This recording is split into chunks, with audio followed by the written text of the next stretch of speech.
Saudi अरब, पाकिस्तान और तुर्की एक साथ आ गए हैं। मक्का में हुआ एक नया डिफेंस पैक्ट पूरे मिडल ईस्ट की रणनीति बदल सकता है।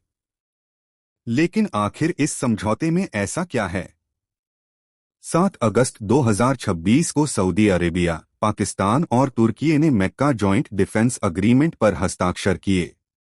इस समझौते की सबसे महत्वपूर्ण बात है, अगर तीनों में से किसी एक देश पर सशस्त्र हमला होता है तो उसे तीनों देशों पर हमला माना जाएगा। इसका मतलब क्या है? तीनों देश अपनी सैन्य और सुरक्षा कोऑपरेशन को मजबूत करेंगे।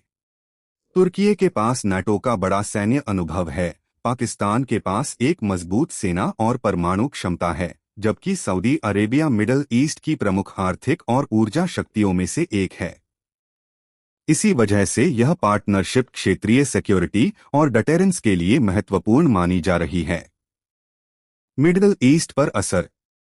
यह समझौता ऐसे समय हुआ है जब मिडल ईस्ट में तनाव और सिक्योरिटी कंसर्न्स बढ़े हुए हैं। हालांकि तीनों देशों ने इसे डिफेंसिव अग्रीमेंट बताया है और किसी देश के खिलाफ ऑफेंसिव अलायंस घोषित नहीं किया है। भारत के लिए क्यों महत्वपूर्ण? भारत के लिए भी यह डेवलपमेंट महत्वपूर्ण है, क्योंकि पाकिस्तान, सऊदी अरेबिया और तुर्की तीनों के साथ भारत के अलग अलग स्ट्रैटेजिक और इकोनॉमिक संबंध हैं। इसलिए आने वाले समय में इसका असर south Asia, gulf security, defence diplomacy और ग्लोबल जियोपॉलिटिक्स पर दिखाई दे सकता है। क्या यह नया डिफेंस पैक्ट मिडल ईस्ट में नया पावर बैलेंस बनाएगा? अपनी राय कमेंट में बताइए।